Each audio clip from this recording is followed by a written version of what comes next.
Mga kabayan, breaking news, Islamic Republic of Iran nagpaulan ng mga ballistic missiles sa Israel. US Embassy sa Israel direktang inatake na nga ba ng Iran? Hudyat na nga kaya ito na makikialam na sa digmaang ito ang Amerika. China, nakisawsaw na rin sa gera ng Israel at Iran. Pasikreto palang nagpapadala ng mga eroplanong naglalaman ng armas para tulungan ang Islamic Republic itong China.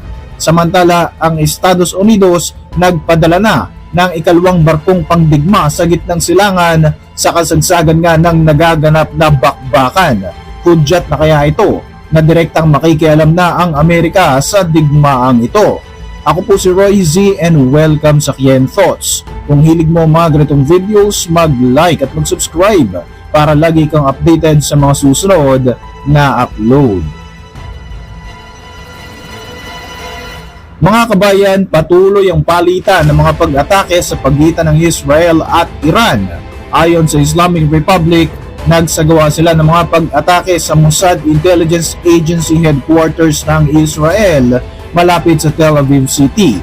Inilabas ng Iranian news organization na Tasnim News Agency ang mga video footages kung saan makikita na nasusunog ang mismong headquarters ng Mossad. May mga unconfirmed reports na lumabas na kasama di umano sa nasawi sa pag-ataking ito ang mismong head ng Mossad na si David Barnea. Sinabi ng Iranian media na nasa loob ng bunker si Barnea kasama pa ang ilang mga Israeli Army intelligence officials nang maganap ang pag-atake sa Mossad headquarters. Sa pagkakataong ito mga kabayan, sinasabing nagsimula na ang Iran sa pag-target sa mga Mossad agents na nasa likod ng pagkakapaslang sa 10 pinakamatataas na opisyal ng Iran at commanders ng IRGC. Nagsimula ang palitan ng pag-atake sa pagitan ng dalawang bansang ito noong June 13, 2025 kung saan nagsagawa ng preemptive strike ang Jewish state sa Iranian military and nuclear facilities na agad namang ginantihan ng Iran. Hanggang sa kasalukuyan ay nagpapalitan ng mga pag-atake ang dalawang mga bansang ito. Sa nakalipas na mga araw, nagawa namang paslangin ng Israel Defense Forces o IDF ang top military officials ng Iran at maging ang 14 sa mga top nuclear scientists nito. Noong June 17, inanunsyo naman ng IDF na nadagdag sa listahan ng mga napatay nila ang wartime chief of staff ng Iran at ang top commander nito na si Ali Shadmani. Matapos makatanggap nga ng precise intelligence ang IDF, agad na nagsagawa ng airstrikes ang Israeli Air Force at tinarget ang command center sa pusod mismo ng syudad ng Tehran. Si Shadmani ay sinasabing isa sa mga closest figure kay Iranian Supreme Leader Ayatollah Ali Khamenei at siya din ang namumuno sa Iran's Islamic Revolutionary Guards Corps o IRGC. Sa pag-atake naman na ginawa ng Iran sa Israel, nagpalipad ito ng daan-daang mga ballistic missiles at mga drones at tinarget nga nito ang mga populated areas ng Jewish nation. Nagawa ring wasaki ng Iranian forces ang ilan sa mga IDF at Israeli Air Force bases. Ayon pa nga sa report ng Iran, nagawa rin nilang pabagsakin ang 3 F-35 fighter jet ng Israel. Gayunpaman, hindi naman sila makapagpakita ng proof hinggil nga sa claim na ito. Samantala, nakisawsaw na nga mga kabayan sa kaguluhan sa pagitan ng Iran at Israel ang bansang China. Ayon nga sa report, pasikretong sinusuplayan ng mga armas ng China ang Iran sa kasagsagan ng pakikipagbakbakan nito sa Israel. Dumating di umano sa Iran ang mga cargo planes mula sa China na may dalang mga military supplies kagaya ng mga armas at mga ammunitions para mas palakasin pa ang Iranian military. Pinatay nga ng mga eroplanong ito ang kanilang tracking devices bago pa man ito pumasok sa Iranian airspace.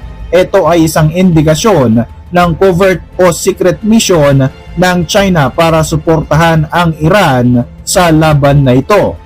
Isa ang Chinese government sa mga kumundina sa isinagawang Operation Rising Lion ng Israel laban sa Iran noong June 13.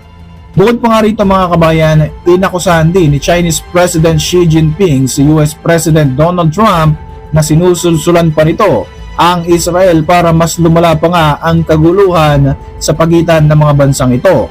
Matatandaan na noong 2021, nagkaroon ng 25-year cooperation ang Tehran at Beijing. Kabilang na rito ang military technology. Ang China rin ang top trading partner ng Iran at ang largest buyer ng langis nito sa kabila ng mga sanctions na ipinataw ng Estados Unidos. Mga kabayan, nagtamo ng napakalaking pinsala ang US Embassy sa Tel Aviv, Israel matapos nga itong targetin ng isang Iranian missile strike nito lamang June 16, 2025. Kinumpirma naman ng US Ambassador to Israel na wala namang naging casualty at wala ring nasugatan ng mga American personnel sa insidenteng ito. Sa ngayon ay pansamantala munang isinarado ang embassy ng Estados Unidos sa Tel Aviv. Isang napakalaking palaisipan ngayon kung ano nga ba ang mga susunod na hakbang na gagawin ng Amerika.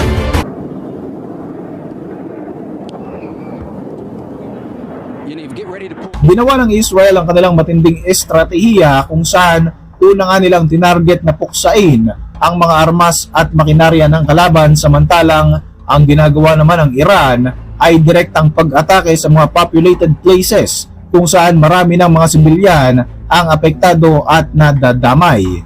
Sa ngayon nga mga kabayan ay nagkakagulo na nga ang mga Iranian national at nag-uunahan pa ang mga ito na mag-evacuate mula sa Tehran dahil na rin sa banta at pakiusap ni Donald Trump na umalis na ang mga ito dahil may malaking pag-atake daw ang magaganap dito.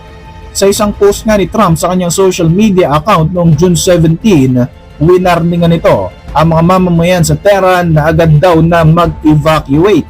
Ayon pa nga kay Trump, hindi daw pwedeng magkaroon ng nuclear weapon ang Islamic Republic at dapat ay pinirma na nga raw nito ang deal na iniaalok nito bago pa nga maganap ang pag-atake ng Israel. Sa ngayon ay mas pinapalakas na nga ng Amerika ang kanilang mga puwersa sa gitnang silangan sa kasagsagan ng mga nagaganap na kaguluhan.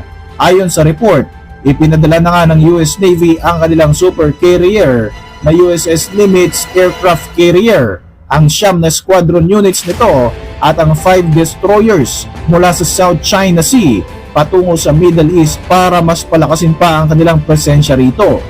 Ito na nga ang ikalawang aircraft carrier ng US sa Middle East at sasama nito ang USS Carl Vinson sa Arabian Sea. Ipinadala na rin ng US Air Force ang kanilang KC-135R at KC-46A para alalayan ang Israeli Air Force. Ang mga aksyon na ito ng US ay isang defensive strategy lamang daw at hindi para sumali o tumulong sa airstrikes na isinasagawa ng Israel.